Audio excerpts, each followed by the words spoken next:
If you're still trading time for money in an AI economy, you're not just behind, you're being replaced. Playing defense with your money, like clipping coupons and chasing pennies while bleeding thousands on the back end, is absolute financial self-sabotage. Welcome to AI Market Mint. Turn AI into income. Turn knowledge into freedom.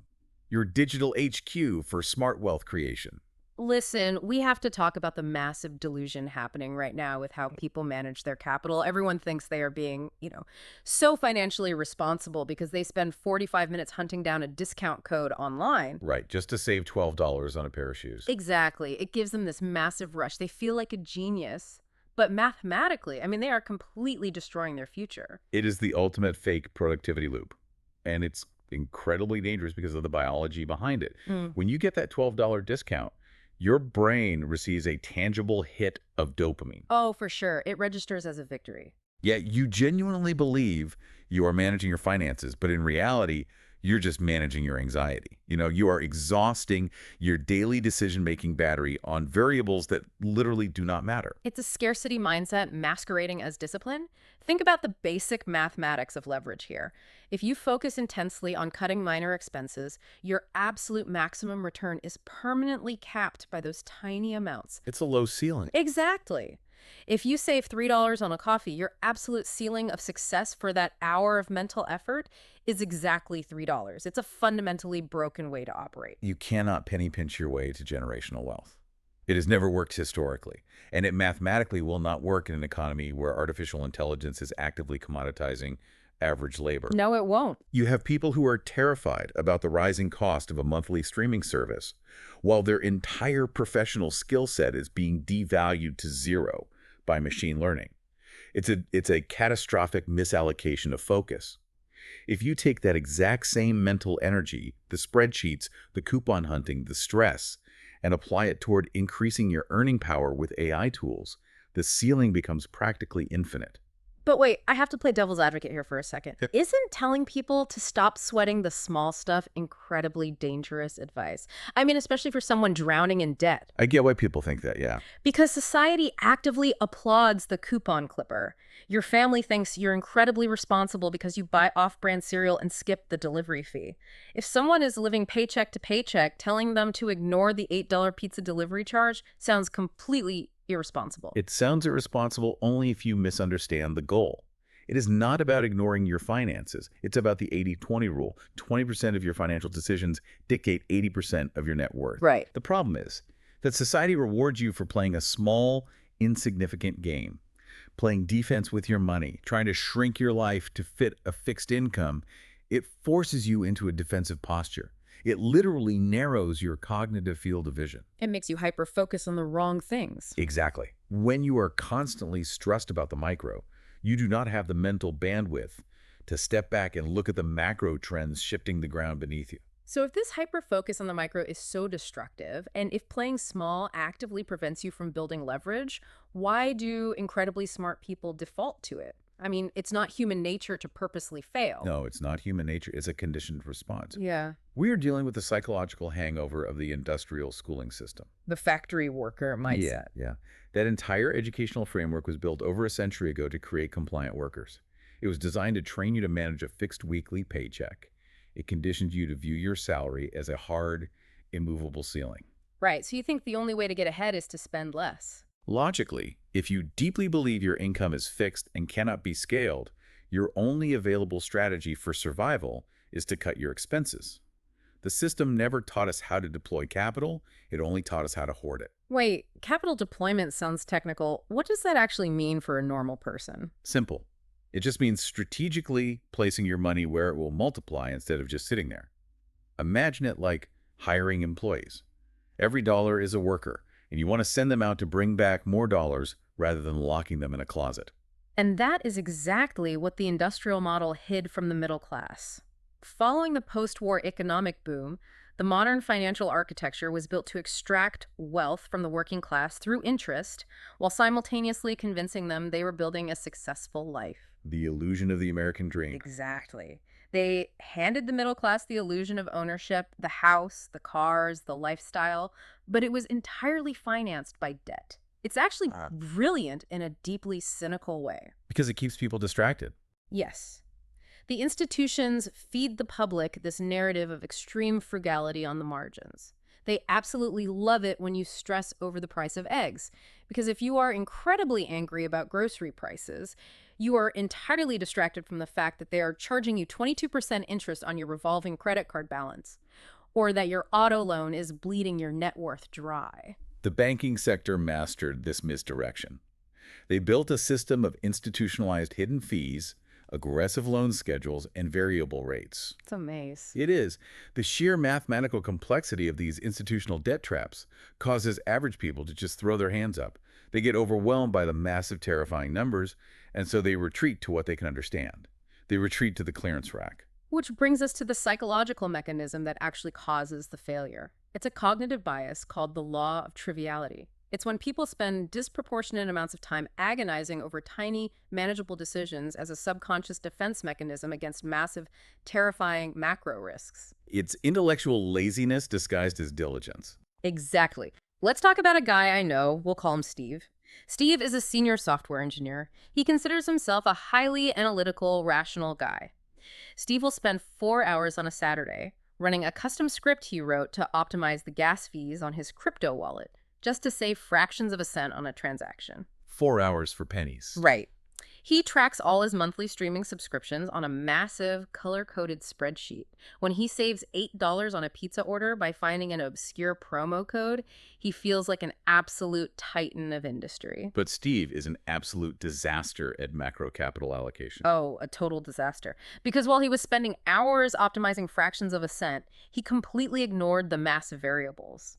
When Steve bought his McMansion, he walked into the very first bank he saw and blindly signed a standard variable rate mortgage. He didn't shop around. He didn't shop around. He didn't negotiate the points. He didn't even read the terms.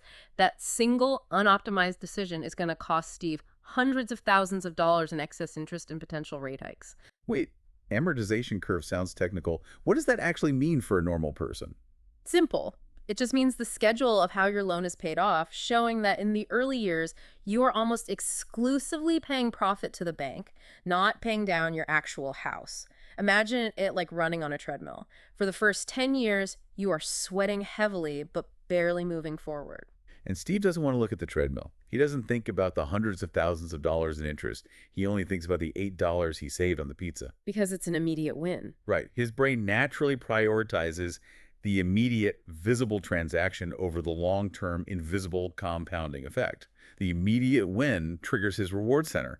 The long-term debt trap is just too abstract and terrifying for his brain to process as a current threat. Yeah, gas fees are a bounded, solvable problem. Exactly. A 30-year mortgage is an intimidating macro commitment, so he just signs the paper to make the anxiety go away. And this is where the math becomes absolutely brutal when we factor in the AI transition. Steve is tying his shoes incredibly tight while running to nowhere. He is completely exhausted from arguing with his cable provider to save $12 a month. His decision-making battery is drained. He's running on empty. And because he is so mentally depleted by this fake productivity loop, he has absolutely no energy left to learn the AI coding assistants that are about to automate 60% of his job. He is clipping digital coupons while his actual livelihood is standing on the edge of a cliff. The irony is painful. Steve thinks he is being financially conservative. He believes he is playing it safe by managing his spreadsheet. But he's not. No. His cognitive bias toward triviality is blinding him to the ultimate risk, which is obsolescence. When his firm restructures because an AI model can write standard boilerplate code faster and cheaper, his highly optimized pizza order is not going to save him. So how do we break out of Steve's trap? We have to actively fight our own brains. We have to force ourselves to ignore the comfortable, easy decisions and attack the terrifying, massive numbers driving actual wealth creation and destruction. We have to attack the big three: housing, transport, and food. These three categories alone consume roughly 70% of the average person's lifetime earnings.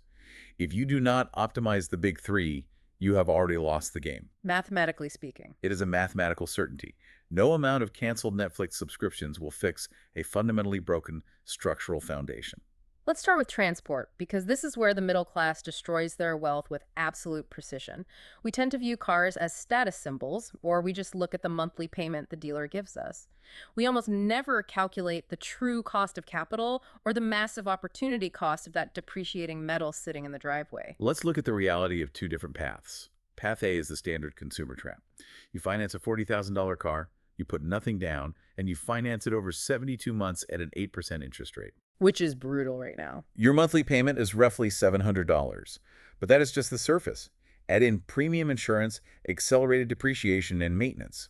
As soon as you drive it off the lot, it bleeds equity.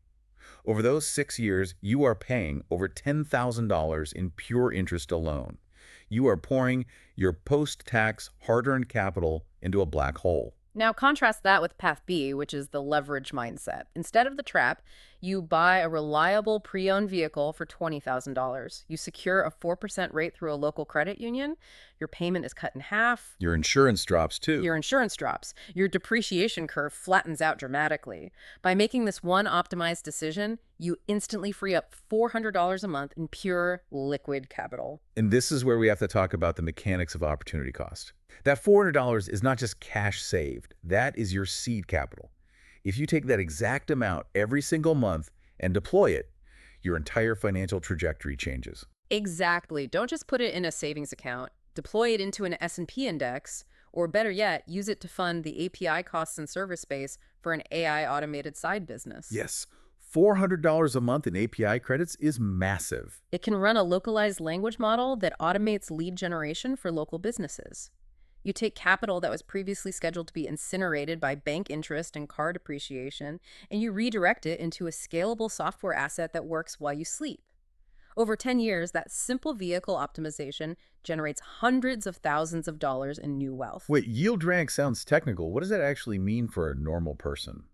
Simple. It just means the slow and visible drain on your potential wealth caused by inefficient financial choices and hidden fees. Imagine it like trying to drive a sports car with the parking brake pulled all the way up. You are burning fuel but losing all your speed. And people willingly accept that yield drag because they want the new car smell, or they rationalize the terrible math by saying they need a reliable vehicle for work. They lock themselves into structural inefficiency.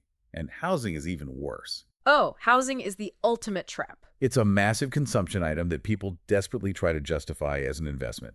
They buy entirely too much square footage to impress people they don't even like and lock themselves into a 30-year prison of property taxes, maintenance, and interest. Look, if you optimize your housing by house hacking, renting out a portion, or simply aggressively negotiating your rate and buying well below your maximum approval limit, you unlock massive leverage. If you lock in a housing cost that is 30% lower than your peers, you create survival liquidity. And when inflation hits, liquidity is survival. Exactly. If you are strapped by a massive mortgage and a heavy car loan, you have absolutely zero margin for error when the economy shifts. Then there's the third pillar, food. And we are not talking about skipping the morning coffee. We are talking about the systemic inefficiency of how people consume calories. The heavy reliance on daily food delivery applications is bleeding the middle class dry. It's a tax on the lazy. It really is. You are paying a markup on the menu price, a delivery fee, a service fee, and a tip. You are effectively paying a 50% premium for the privilege of avoiding your own stove. If you do that 3 times a week, you are burning thousands of dollars a year in pure convenience taxes. But more importantly, you are burning time. Time you can't get back. When you systemize your food, when you optimize the supply chain of your own household through bulk purchasing and meal logistics, you reclaim both capital and hours. And right now, time is the most valuable asset you have, because time is what you need to understand the AI revolution.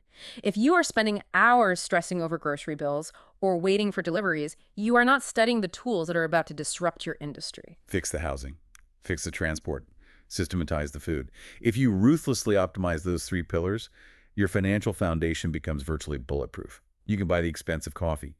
It literally will not matter because the heavy lifting is already done. The structural bleed has been stopped. Which brings us to the real immediate consequences of these decisions. We are looking at a very high-stakes picture of 2 deeply diverging paths for the middle class over the next 5 years. The middle class is splitting in real time. Let's look at path 1, the coupon clipper. The coupon clipper completely ignores the macro environment. They keep the expensive car, they keep the heavy mortgage, and they continue agonizing over the micro-budget. They think they are surviving, but inflation continues to erode their purchasing power. And then the tech shifts. Exactly. The AI integration at their company accelerates. Management realizes they can replace 40% of the middle management layer with specialized AI agents. The coupon clipper gets laid off. And this is the catastrophic failure point. Because they did not optimize the big three, they have no cash buffer, they have an $800 car payment and a massive mortgage due in 3 weeks.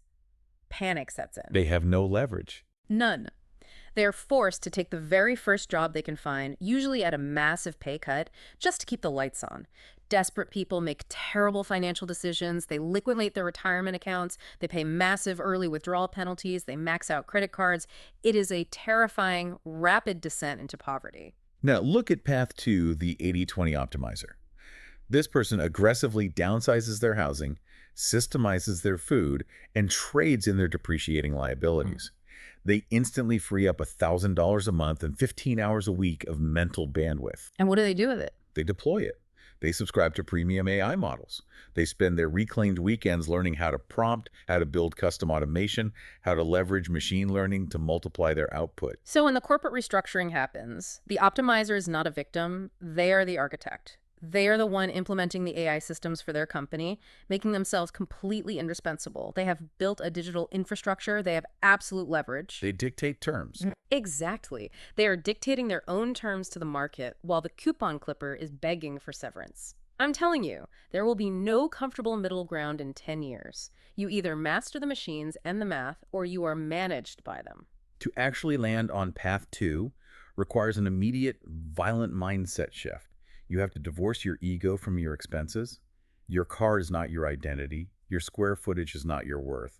They are cold mathematical variables in an equation you need to solve. That's a great way to put it. The framework is simple but hard folly. First, audit the big three. Pull the exact numbers. Do not estimate.